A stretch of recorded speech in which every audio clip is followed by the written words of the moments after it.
Esto era de papá, ¿no? En ese instante, Sofía se detuvo frente al pequeño altar con las fotos de mi difunto esposo.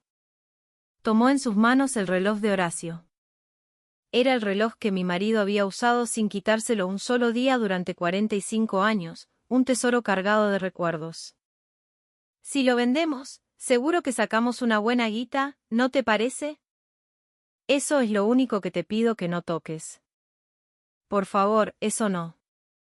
Intenté detenerla con todas mis fuerzas, pero Sofía salió de la casa como si huyera, aferrando el reloj en su mano.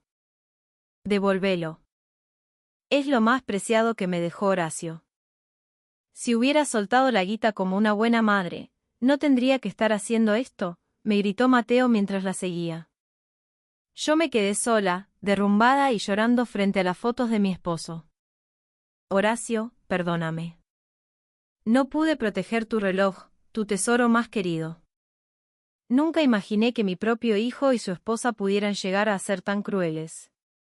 Pero te juro que esta humillación la voy a vengar. Espérame, Horacio. Mi venganza acaba de empezar. Mi nombre es Amelia Vargas y tengo 73 años.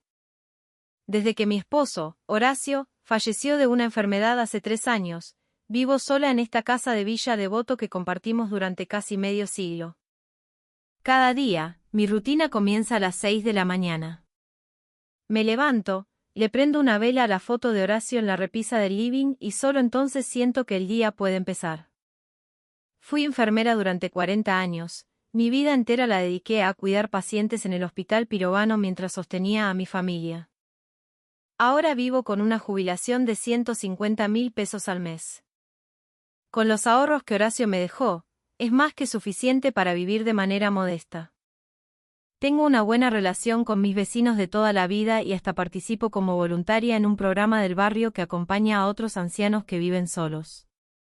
Tengo un hijo, Mateo, de 45 años, su esposa, Sofía, de 43, y un nieto, Tiago, de 15.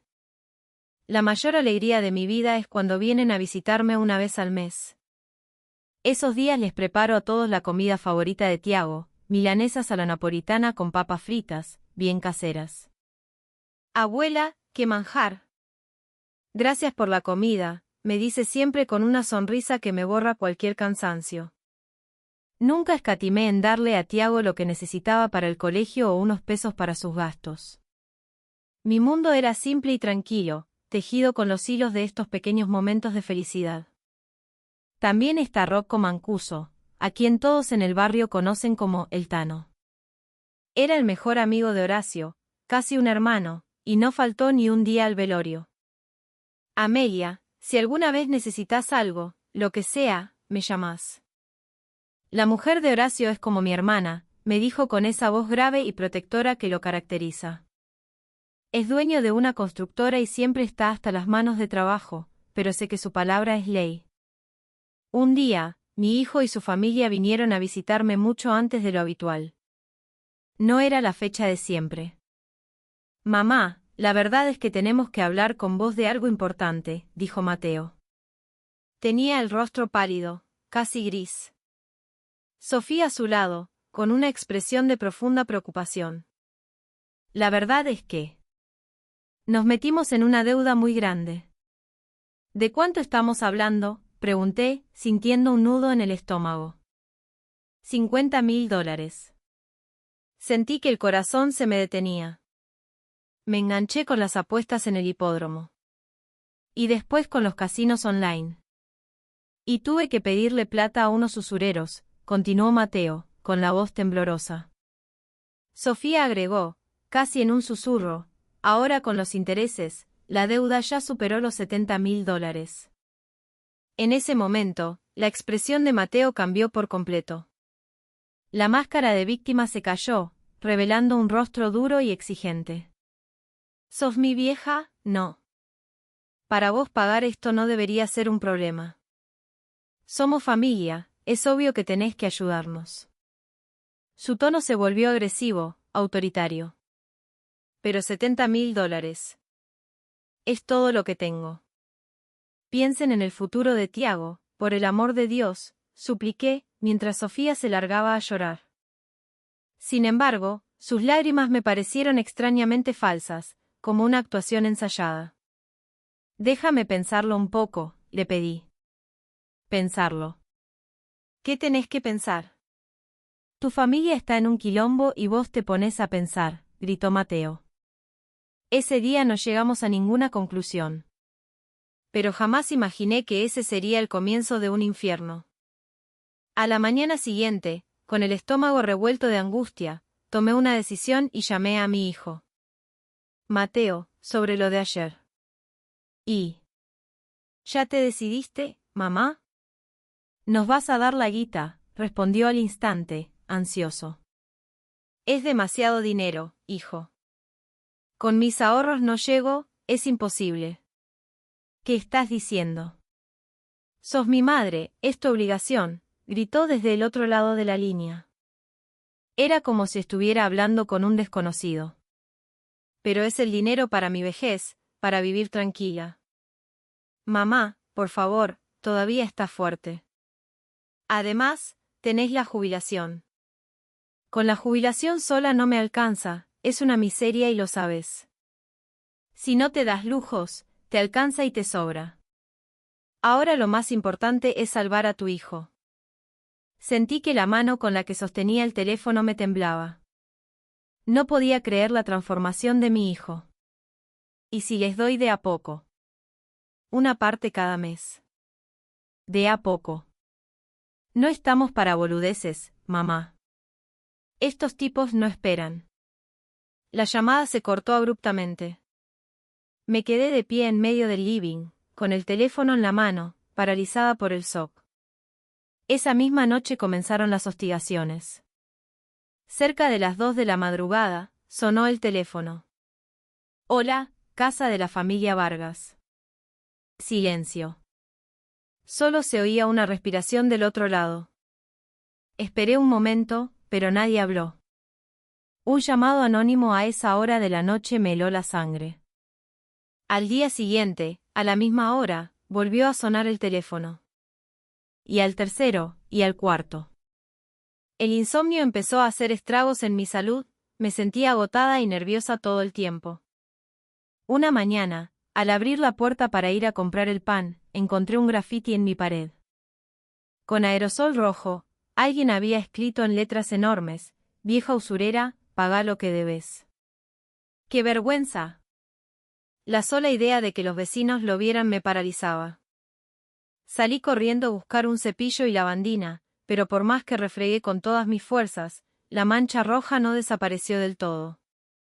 El buzón también fue vandalizado, lo encontré lleno de basura y pañuelos usados. ¿Quién podría hacer algo tan horrible?, me pregunté, aunque en el fondo de mi corazón ya tenía una sospecha. Tenía que ser mi hijo y su mujer. Pero me negaba a creerlo. Unos días después, doña Elena, mi vecina de enfrente, me paró en la vereda. «Amelia, ¿cómo anda? El otro día lo vi a su hijo por acá, ¿no?» «Sí, a veces vienen a visitarme», respondí con una sonrisa forzada. «Ah, porque el otro día me comentó que usted había abandonado a la familia. Que estaban pasando por un mal momento y que no les quería dar una mano». Me quedé sin palabras. Sentí como si me hubieran dado una bofetada. Mi propio hijo estaba esparciendo mentiras por el barrio para ponerme en contra de todos. El señor Morales, el dueño del almacén, me dijo algo parecido unos días más tarde. «Amelia, qué pena lo de su hijo y su nuera. Son familia, debería ayudarlos». Sentí como la mirada de mis vecinos se volvía fría, distante. Me trataban como si fuera una mala madre, una egoísta. Pero lo peor estaba por venir.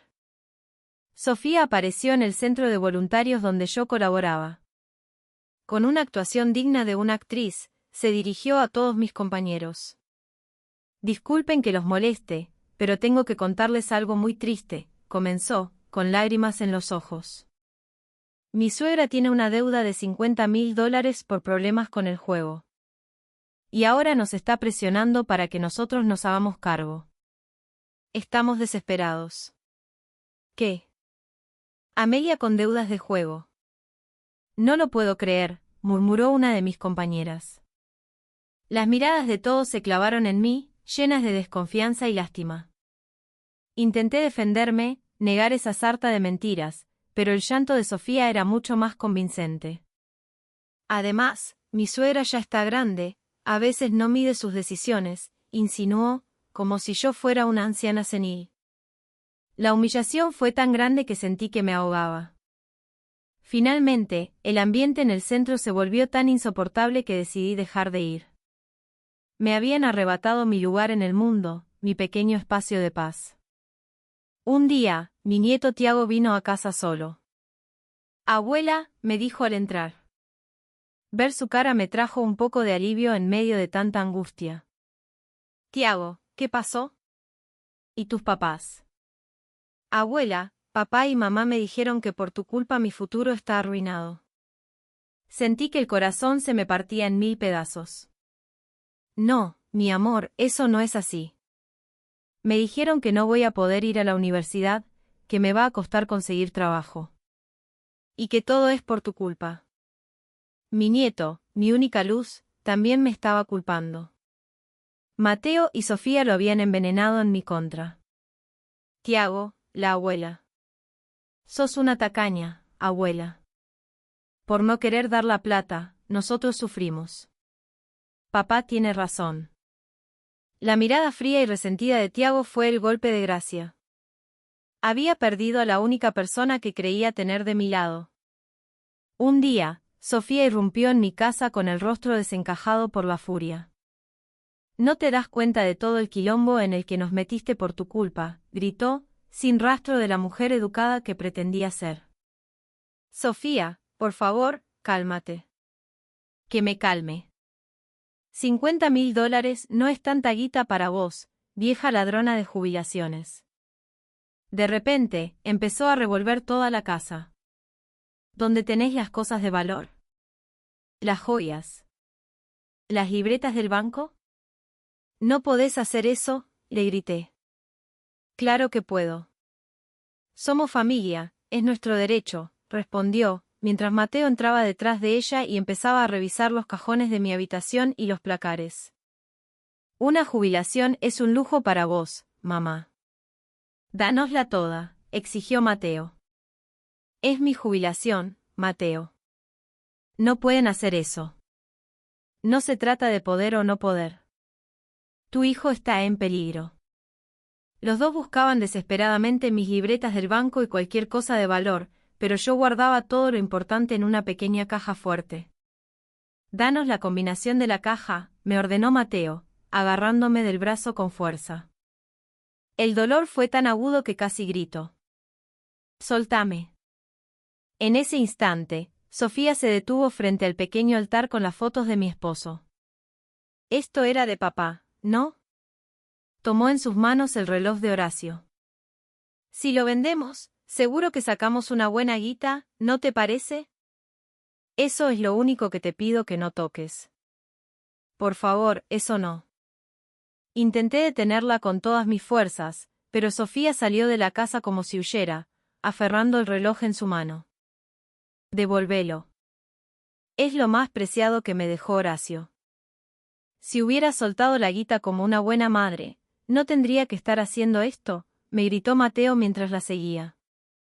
Yo me quedé sola, derrumbada y llorando frente a las fotos de mi esposo. «Horacio, perdóname. No pude proteger tu reloj». Al día siguiente, fui a la casa de empeños del barrio para intentar recuperar el reloj, pero ya era tarde. Se lo habían vendido a otro cliente. Su hijo vino a venderlo. Dijo que tenía el consentimiento de la familia, así que, me explicó el dueño. Pero ese reloj era de mi marido. «Lo siento, señora, pero eso es un problema de familia. Nosotros no podemos hacer nada». Mi recuerdo más preciado se había convertido en dinero. El reloj que mi esposo usó hasta su último día, el que me entregó en la cama del hospital antes de morir. Cuando volví a casa, Mateo me estaba esperando. «Con la guita del reloj no alcanza. Seguro que tenés algo más guardado». Ese reloj, empecé a decir, pero me interrumpió. Es mi derecho como hijo. No tenés nada que reprocharme. Lo miré a los ojos. El hijo bueno y cariñoso que yo había criado ya no existía. Esa noche, entraron a casa sigilosamente con una copia de la llave. Yo los escuché desde el segundo piso, escondida en la oscuridad. Total, ya está vieja, de algo nos tiene que servir. Si se muere de una vez, todo esto va a ser nuestro, susurró Mateo. No podía creer lo que estaba escuchando. Un temblor incontrolable recorrió mi cuerpo. Es un desperdicio de plata dejarle flores a un muerto. No sirven para nada, dijo Sofía, mientras tiraba al suelo las flores que yo había puesto junto a la foto de Horacio. Morite de una vez y déjanos la herencia, vieja miserable. Me dejé caer en el suelo, sentada en la escalera. Había visto la verdadera cara de mi hijo y su esposa. Intentaron abrir la caja fuerte, pero no pudieron adivinar la combinación y finalmente se fueron. Me quedé llorando frente a la foto de mi esposo. ¿Qué hago, Horacio? ¿Cómo pudo nuestro hijo convertirse en esto? Pero la foto de Horacio no me respondía. Estaba sola, sumida en la más absoluta desesperación. Mis vecinos me miraban con desprecio, había perdido mi lugar en el centro de voluntarios, mi hijo y su esposa me trataban como un cajero automático y mi nieto me odiaba. Nunca pensé que a mis 73 años tendría que pasar por un dolor tan grande. Muchas veces estuve a punto de rendirme. Pensé que si les daba el dinero, quizás este sufrimiento terminaría. Pero ese dinero era el fruto del trabajo de toda una vida de Horacio, no podía entregarlo tan fácilmente. Soporté las humillaciones día tras día, pero sentía que estaba llegando a mi límite físico y mental. ¿Acaso mi único destino era ceder a sus caprichos y tener una vejez miserable? La única salida que me quedaba era la rendición. En el abismo de mi desesperación, no podía imaginar que aún me quedaba una esperanza. Y que esa esperanza no era solo el dinero que mi esposo me había dejado. Una noche, 3 semanas después de que comenzara el acoso, mientras ordenaba algunas cosas de Horacio, sentí que mi espíritu se quebraba. Estaba a punto de ceder, de llamar a mi hijo y darle todo el dinero con tal de que me dejaran en paz. Abrí un cajón de su viejo escritorio y encontré una agenda antigua. En ella, Horacio había anotado los números de teléfono de sus amigos más cercanos.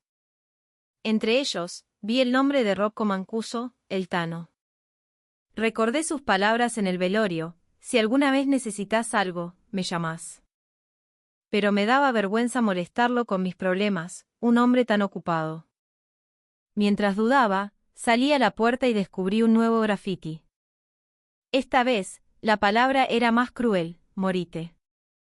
Me derrumbé en la vereda y lloré desconsoladamente. Había llegado a mi límite.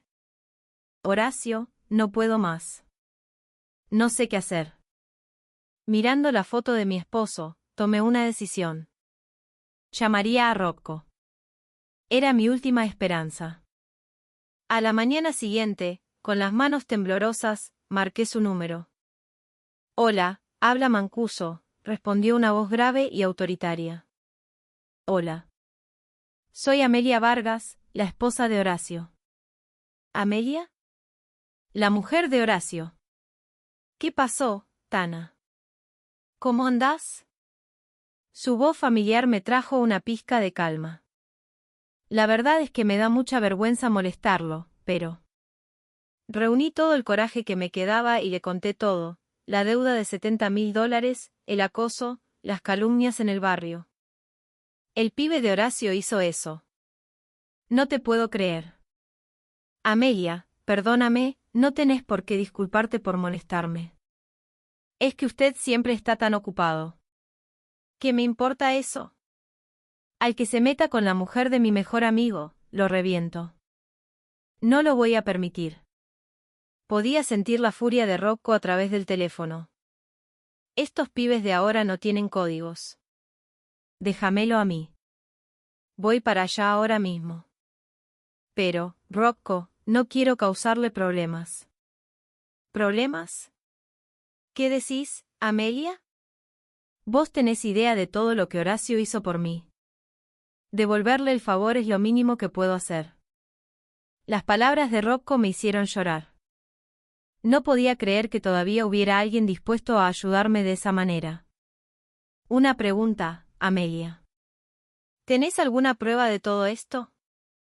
¿Fotos de los grafitis, algo? Sí, saqué fotos de todo y grabé algunas de las llamadas. Es una costumbre que me quedó de mis años como enfermera, siempre registro todo. Una genia. Con eso, la cosa es mucho más fácil. Rocco me pidió la dirección de mi hijo y me dijo que iría a visitarlos esa misma tarde.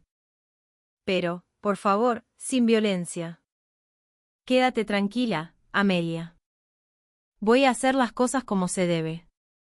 Esa tarde, Rocco fue a la casa de mi hijo acompañado de 5 hombres jóvenes y de aspecto imponente. Yo esperaba en mi casa, ansiosa por su llamada. Más tarde, Rocco me contó cómo fue la escena. Cuando él y sus hombres aparecieron en la puerta, Mateo y Sofía se quedaron blancos como el papel. Buenas tardes. Soy Rocco Mancuso, de Constructora Mancuso. Tenemos que hablar, así que nos van a invitar a pasar. La palabra Mancuso y la presencia de sus acompañantes hicieron temblar a la pareja. Una vez en el living, Rocco les ordenó que se arrodillaran. Primero, de rodillas. Después hablamos. Señor Mancuso. ¿Qué es lo que pasa?, balbuceó Mateo, con la voz quebrada por el miedo. ¿Qué le hicieron a Amelia, La voz de Rocco era un trueno grave y lleno de furia. Se piensan que pueden exigirle $70.000 y, cuando se niega, empezar a acosarla y que todo queda así nomás. Pero nosotros. Silencio. A escuchar. Rocco comenzó a enumerar, uno por uno, todos los actos que yo le había contado. Llamadas anónimas de madrugada. Grafitis en la puerta de su casa. Calumnias con los vecinos. Mentiras en el centro de voluntarios donde ella ayudaba. Y encima le roban el reloj de su padre para venderlo. Eso es lo que hace un hijo. Mateo no podía articular palabra. La llaman, vieja miserable, le desean la muerte. Esas son las palabras que una familia se dice. ¿Sofía? Ella temblaba, con la cabeza gacha. Le tiran las flores del altar de su marido y le exigen que se muera para dejarles la herencia. ¿Qué pensaría Horacio si escuchara eso?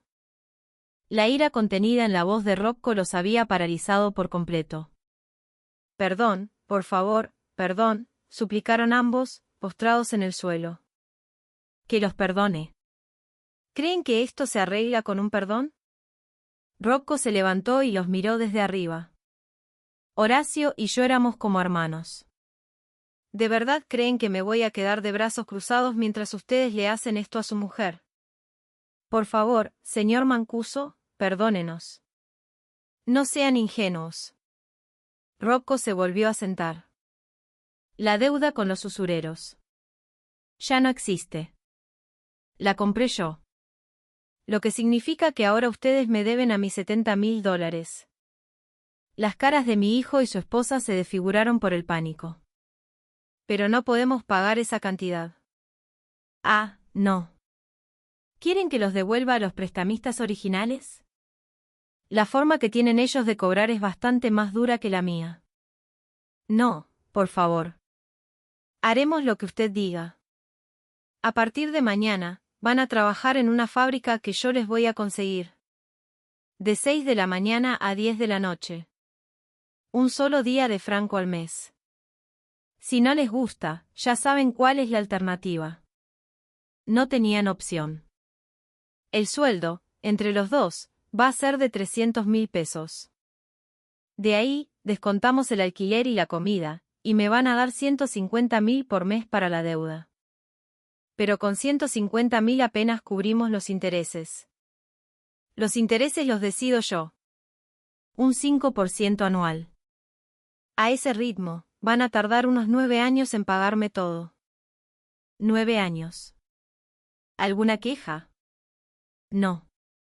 Gracias, señor Mancuso, gracias.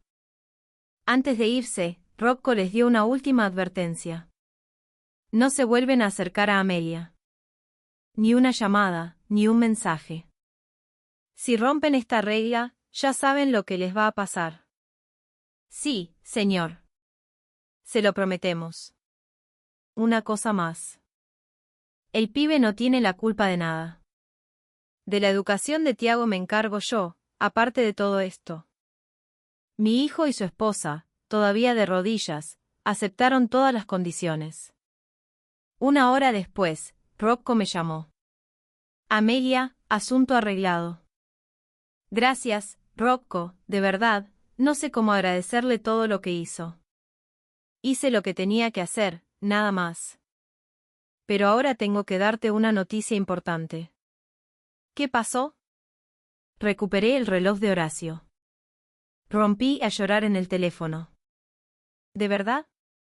Hablé con el dueño de la casa de empeños, le expliqué la situación y le pagué al cliente que lo compró lo que pedía para recuperarlo. Ahora voy para tu casa a llevártelo. Media hora después, Rocco estaba en mi puerta con una pequeña caja en la mano. Tomá, Amelia. Es tuyo. Abrí la caja y ahí estaba, el reloj de mi Horacio. Las lágrimas no me dejaban verlo bien. Era importante para vos, ¿no? Yo también me acuerdo de verlo a Horacio siempre con ese reloj. Gracias, Rocco. No hay palabras para agradecerte esto. No me agradezcas nada, Tana. Cuidar a la mujer de Horacio es mi deber. Abracé el reloj contra mi pecho.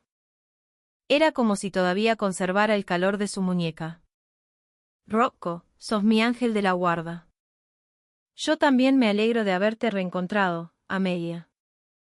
Sos lo más valioso que me dejó Horacio. Al día siguiente, Mateo y Sofía vinieron a mi casa a disculparse. Se arrodillaron en la puerta. Mamá, por favor, perdónanos. Te juramos que no lo volveremos a hacer. Su actitud era el polo opuesto a la del día anterior. No nos volveremos a acercar a vos. Se lo prometimos al señor Mancuso, dijo Sofía con la voz temblorosa. Era evidente que habían pasado un miedo terrible. Ahora les esperaban 9 años de trabajo forzado para pagar su deuda. Mamá, ¿podrías pedirle al señor Mancuso que nos perdone? ¿Que nos dé otra oportunidad? Los miré desde arriba. Las mismas personas que me habían llamado, vieja miserable, y me habían deseado la muerte, ahora temblaban a mis pies. Es demasiado tarde.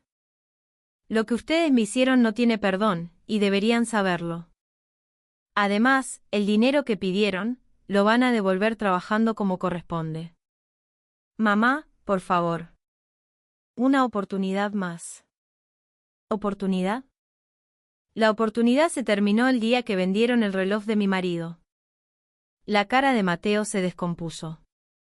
Además, esparcieron mentiras por todo el barrio, me humillaron frente a mis amigos. La confianza está completamente rota. Ahora cumplan con lo que les ordenó Rocco y paguen su deuda.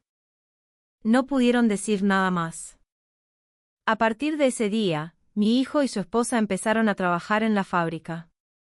Un trabajo agotador, de 6 de la mañana a 10 de la noche, casi sin descanso. El sueldo apenas les alcanzaba para vivir y pagar la cuota de la deuda. Para ellos, había comenzado un verdadero infierno. Mi vida, en cambio, dio un giro de 180 grados. El acoso terminó por completo y pude explicarles la verdad a mis vecinos. Rocco se encargó de visitar a cada uno y desmentir las mentiras de mi hijo. Amelia, discúlpenos, por favor. Le creímos a su hijo sin dudar, vino a decirme doña Elena. No se preocupe, Elena, ya pasó, le respondí con una sonrisa. En el centro de voluntarios también se supo la verdad. Amelia, nos engañó su nuera. Discúlpenos, me dijeron mis compañeras, abrazándome. Me recibieron con los brazos abiertos, y sentí que nuestra relación se había fortalecido. Pero había algo que me preocupaba, mi nieto, Tiago. Un día, apareció en mi puerta. Abuela. Tiago, ¿qué pasó? Abuela, perdóname. Me dejé engañar. Tiago lloraba desconsoladamente frente a mí. Me di cuenta de que papá y mamá te mintieron. Vos no hiciste nada malo. Lo abracé con todas mis fuerzas. Tiago, vos no tenés la culpa de nada. Solo te engañaron los adultos. Pero te dije cosas horribles, abuela. Ya pasó, mi amor. A partir de ahora, vamos a construir una nueva relación, vos y yo. Gracias a Rocco, la educación de Tiago estaba asegurada. Él se hizo cargo de todos los gastos del colegio, independientemente de la deuda de sus padres. Tiago no tiene la culpa de nada, me dijo Rocco. Su generosidad me conmovió profundamente. Aunque rompí todo lazo con mi hijo y su esposa, mi relación con Tiago se volvió más fuerte que nunca. Mi amistad con Rocco también se profundizó. Nos empezamos a juntar regularmente para recordar a Horacio. Seguro que el petizo está tranquilo en el cielo, viéndote bien, me dijo un día. Estoy segura de que te lo agradece, Rocco. Yo también estoy feliz de poder charlar así con vos, Amelia. Sos el tesoro que me dejó. 3 meses después, la vida de mi hijo y su esposa era un desastre. El trabajo en la fábrica era brutal y Sofía, que no estaba acostumbrada al esfuerzo físico, se desmayaba a menudo. Pero la presión de la deuda no les permitía parar. No era así como me imaginaba mi vida, se quejaba Sofía constantemente, según me contaron. Si tu mamá no fuera tan tacaña, no estaríamos así. Mateo ya no tenía energías ni para escuchar sus quejas. Trabajaban de sol a sol y apenas podían cubrir los intereses de la deuda. Un día, Mateo vino a mi casa llorando. Mamá, por favor, ayúdanos una vez más. Pero mi respuesta fue firme. Ya no somos familia. Lo que les pase a ustedes ya no es asunto mío. Mamá. No me llames mamá. Y no vuelvas a venir acá. La próxima vez que aparezcas, llamo a Rocco. Mateo se fue con una expresión de total desesperanza. Pero yo ya no sentía ninguna lástima por él. Mi nueva vida, en cambio, es plena y feliz. Rocco me presentó a un grupo de amigos de su edad y empezamos a salir juntos. Amelia, estás radiante, me dicen. Gracias. Siento que estoy viviendo una segunda vida. A mis 73 años, por fin siento que estoy viviendo la vida que quiero. Este año, en el aniversario de la muerte de Horacio, fui al cementerio con Tiago y Rocco. Horacio, tu amigo me salvó la vida, le dije a la lápida. Él está feliz, Amelia. Lo que más quería era que vos fueras feliz, me respondió Rocco. Sí, seguro que está tranquilo en el cielo, agregué. Tiago, mientras ponía flores frescas, dijo, abuelo, yo voy a cuidar a la abuela, quédate tranquilo. Le acaricié la cabeza. Este chico es mi verdadera familia. A la vuelta del cementerio, Rocco me dijo, parece que tu segunda vida empezó a los 73, Tana. Y todo gracias a vos, Rocco. ¿Aprendiste que la verdadera familia no siempre es la de sangre, no? Sí. Es la que se conecta con el corazón. Sonreí con una paz que hacía mucho tiempo no sentía. Perdí un hijo y una nuera, pero gané un amigo incondicional como Rocco y una familia de verdad con mi nieto Tiago. Esa noche, frente a la foto de mi esposo, junté las manos. Gracias, Horacio. Lo que me dejaste no fue solo dinero. Me dejaste a tu amigo Rocco, el amor de Tiago y mi propia fuerza. Esos fueron los mejores regalos que pude recibir. Actualmente, mi hijo Mateo y su esposa Sofía siguen trabajando en la fábrica. Les quedan más de 8 años para saldar su deuda. No pueden ahorrar, no pueden salir, no pueden disfrutar de nada. Para ellos, la vida es un infierno. Pero yo ya no pienso en ellos. Mi vida es demasiado valiosa como para desperdiciarla en rencores. Finalmente, quiero decirles algo a quienes estén pasando por una situación similar, que alguien sea de tu familia no le da derecho a exigirte cosas irracionales. El amor no puede ser unilateral. Y sin importar la edad, siempre es posible defender nuestra dignidad. Con preparación, conocimiento y el apoyo de personas de confianza, cualquier dificultad se puede superar. Espero que mi historia le dé esperanza a alguien. Porque la vida, no importa la edad que tengas, siempre te da la oportunidad de empezar de nuevo. Horacio, soy feliz. Seguí cuidándome desde donde estés. Mirando su foto, le dediqué la sonrisa más sincera de mi